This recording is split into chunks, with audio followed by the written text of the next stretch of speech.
Hi, welcome to episode 35 of Think Like a Hacker, the podcast about security, WordPress, and innovation.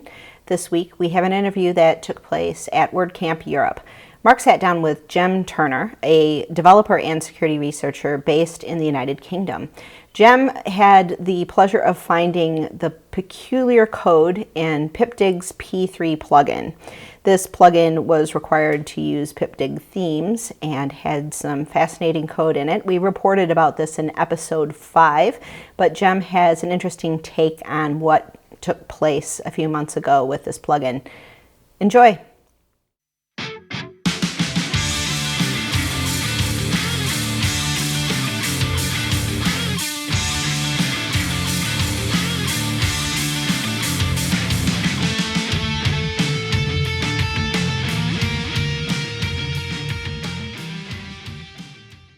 So my name's Jem Turner. I am a massive nerd. I make websites, and when I'm not making websites, I spend a lot of time at the gym, and that's me in a nutshell, really. And so I guess we met through a bit of an interesting backstory, which is why we're having this conversation, right? Yeah. What exactly happened again? Remind me. So we published some research, and you published some research, and I think was it a Friday? Yeah, it was a Friday. It was around like an hour or two apart. Friday evening for me. Yeah. I hadn't seen your research at the time. Otherwise, I might have saved myself some hassle and not bothered. But yeah, it was Friday evening. I was in the gym at the time, and I was just waiting for my research to be sense checked. I got my husband Gaz to read through it to make sure that I wasn't making stuff up. And he was like, yeah, it's fine, and I published, and then obviously everything went a bit crazy, and I realised that you guys were doing the same thing at the same time. Yeah.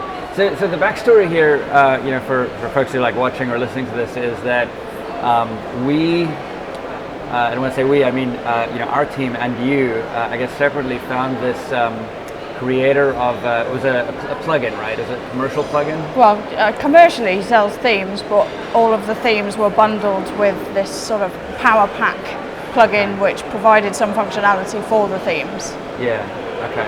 And we took a look at it, and you took a look at it, and we figured out that in the code, the developer had given themselves some extraordinary access to systems. Do you want to chat a little bit about that?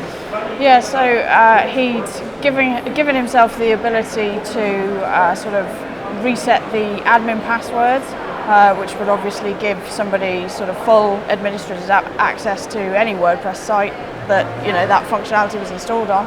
As well as that, he'd given himself the ability to remotely delete the plugin which powered the theme.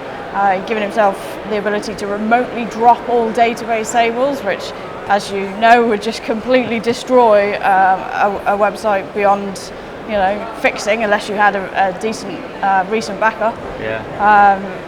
He was doing all sorts of things. I think that your research actually went a little deeper than ours, because you discovered that there was some sort of DDoS functionality in there as well. Yeah, so I realised that he was sending a request to his server to a text file, and this text file was sending back a URL.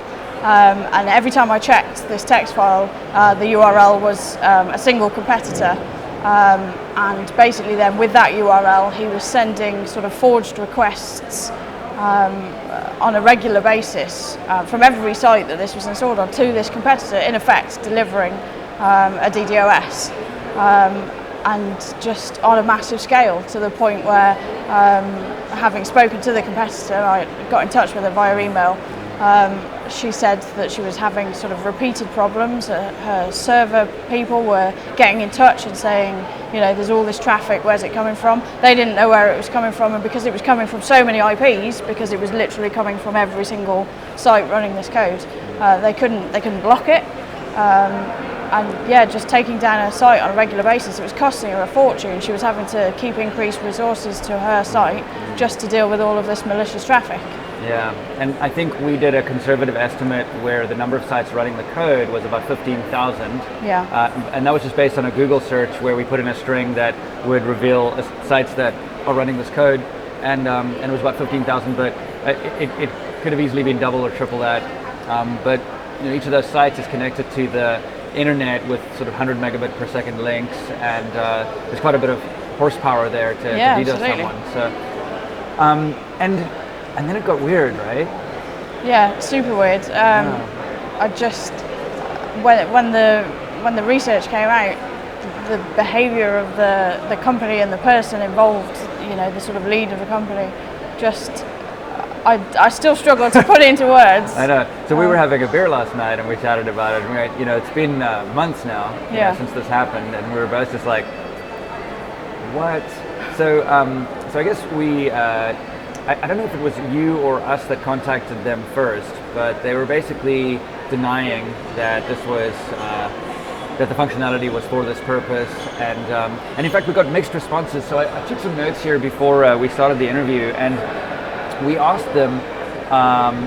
Let me just visit my notes here. So in response to our questions about the plugin's database deletion feature, which you just mentioned, Pipdig's creative director Phil Clothier said the following.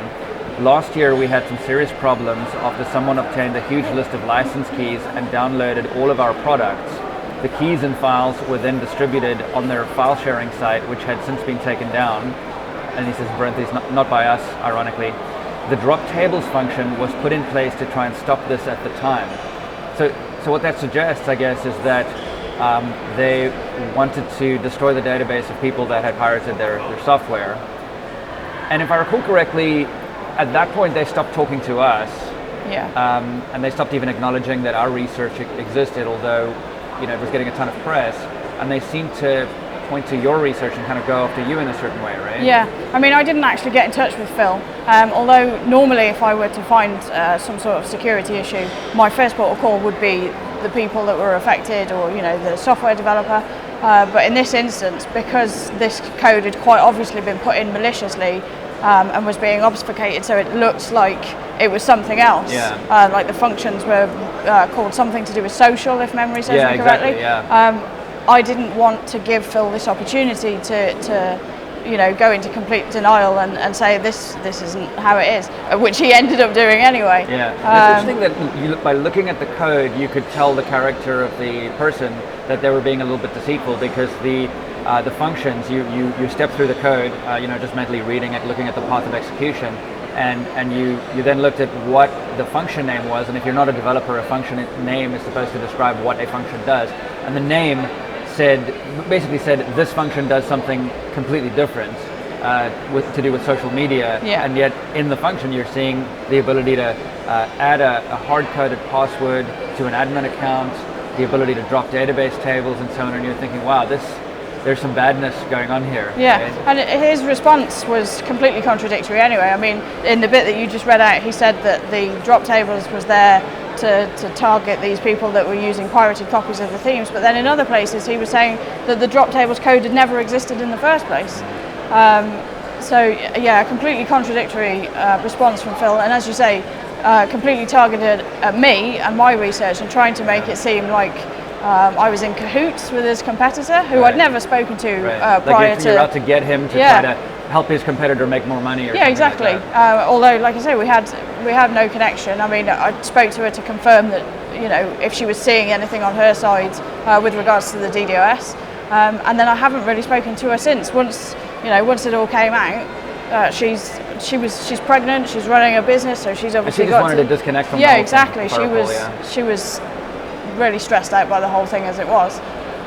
So no sort of ulterior motive other than to try and protect all of these thousands and thousands of bloggers who were running this code and accidentally sort of, I don't want to say complicit, but were helping this go along by running this code on their sites unbeknownst to them. Essentially providing a DDoS platform. Yeah, exactly. Yeah, and then it blew up on Twitter, and the denials were coming from Pipdig on Twitter, and I guess the company had been in business for quite a while. There was some brand goodwill there, and the person who ran the company leveraged that goodwill to basically support their denials, and folks that are non-technical, I think they kind of started going after you.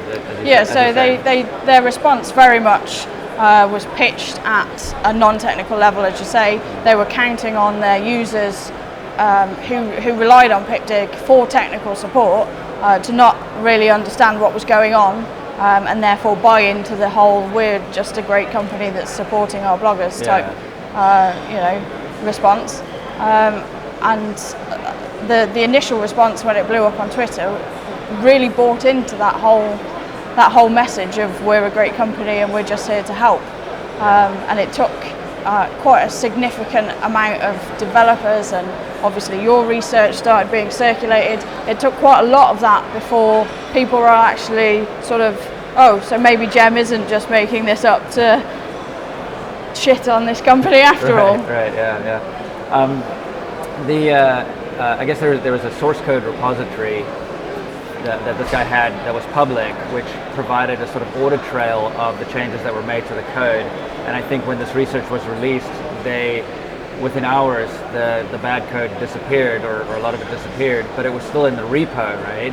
And then he took the repo offline, didn't he? Yeah, so I didn't actually know about the repo at first. As I was sort of digging through various themes that were sent to me, other plugins that they'd done, because once bloggers started to realise there might be some truth to what I was saying, they were, quite a few were quite helpful in sending me code that I hadn't had access to previously. So I found this link to this repo, which was completely public.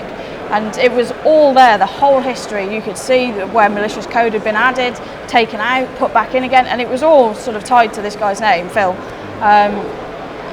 And there was, to me, that was undeniable proof that he'd added it in, and wasn't just an accident left over from this sort of pirating. It was quite clearly put in, and as I said, sometimes was taken out and then put back in again. And when it came out on Twitter that this repo had been found, obviously a lot of very sensible developers immediately cloned it. Right, as we did, because it's evident. Yeah, which, as you know, if you clone a repo, you get the full history and the times and dates of the commits and stuff like that. So we could see that history. So yeah, he took that offline as soon as he found out, and then published a very much sort of cut down, clean version with no history. Back to the same repository, and if that to me was just a massive indictment, right? yeah, it's nuts. I think when we chatted last night, we were saying we might get a little sweary in this interview, because it's just it's difficult to not get angry about the whole thing. So your job is a developer, right? You're a software developer by trade? So I, generally speaking, I make WordPress websites. I create custom plugins and themes and stuff. For sort of anything from small businesses to multinational businesses, not really in competition with Phil's market of bloggers at all. I don't generally work with bloggers. Security is just a sort of side interest for me. Well, it's something that you're apparently very good at, and I guess you did this research, and then you mentioned to me that, I think we were chatting yesterday, that you kind of waited 48 hours and you ran it by your partner to see if to do a sort of a self-sanity check or something like that before you published, right? Yeah, absolutely. I didn't want to just make assumptions about the code and think that I was right. Yeah. Because although I usually am right, I like to get that second opinion. And my husband Gaz was, this is exactly what you think it is, and just it. I think part of wanting to sanity check it was because it was so just extraordinary. I mean, I have come across malicious code that has been inserted by bad guys into good people's work. I have never come across somebody deliberately inserting bad code into their own work. I mean, I can't wrap my head around that. Like one of these things would be enough, changing an admin password to a hard-coded password, or dropping all database tables, or DDoSing a competitor's site. But to just do all of it. All of it. So when you started experiencing this backlash from the folks that on Twitter and so on, I mean, how did that make you feel? To be honest, I've been on the internet for a really long time, so I've dealt with dicks. I can't put it a better way. I have dealt with people being abusive and shitty before, so a lot of it was sort of water off a duck's back. I mean, ironically, despite having done all the sanity checks and made sure that I was right, when people started saying to me, you're wrong about this, they're such a great company, I actually doubled down and got more stubborn and was like, no, actually I know what I'm talking about. Because I'm right you've done your about homework, this. right? You kind of did the research, and then you got with your partner, did a sanity check, reconsidered it, and then went ahead and published. And so when the backlash came, you knew that you were right. Yeah, absolutely. And I didn't like being told that I was wrong, and I made sure that I stood my ground. I very much put myself out there. I offered my phone number to anybody who wanted to talk about it in more detail. Wow. Nobody took me up on that. My address is publicly available online. So people. Phil, when his response came out and he was saying that he was going to seek legal action and things, he could have got in touch with me at any point through a number of mediums, and he never made contact. Yeah. And I think that's purely because all of that evidence was there to, anyone with the slightest bit of technical knowledge could see the code does exactly what I said it did and what you guys said it did. And there was no getting away from that. Yeah, so it's clear the message here is that sunlight and transparency is the best approach and the best disinfectant and so on. I mean, you shone a tremendous amount of sunlight on what was going on here. You basically said, well, this is who I am. I'm not hiding anything. Here's how you contact me. Yeah. And I think there's a big kudos owed to you from the community, because you did really good work here, and basically helped get code that was either doing bad things actively with that DDoS, or had the potential to do a lot of damage. You managed to get that off a lot of sites. And to be clear, it's not just the owner of the code that could have done the damage. That password that they could have reset the admin accounts to was hard-coded. Someone else could see what that is. And if they actually use that functionality, it would allow someone else to go in and potentially hijack sites. So you did a real public service here. And as more things came to light, a good proportion of bloggers were really thankful. I got messages and support, and thanks for doing this. I worked closely with a lot of bloggers who were completely lost and didn't know what to do. I helped them out for free. I didn't charge anybody.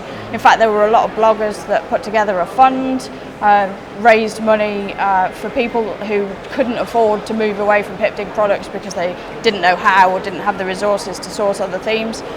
So there was a lot of really positive work, not just from me, from other people that came out after the fact, which I think is really reflective of the WordPress community as a whole, of the blogging community. I thought that was just really amazing, and just really sad that it was necessary at all.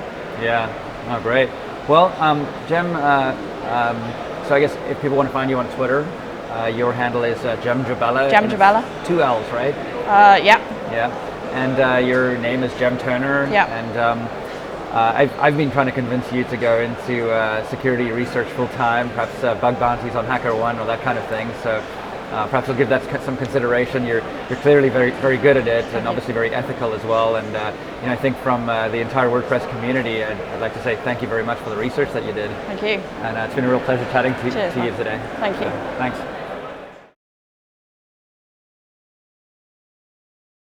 We hope you enjoyed the interview with Jem. If you're ever at a WordCamp with Jem, I can assure you that she's going to make your experience a lot of fun. She's an incredible person, and I was really blessed to meet her and her husband, Gaz.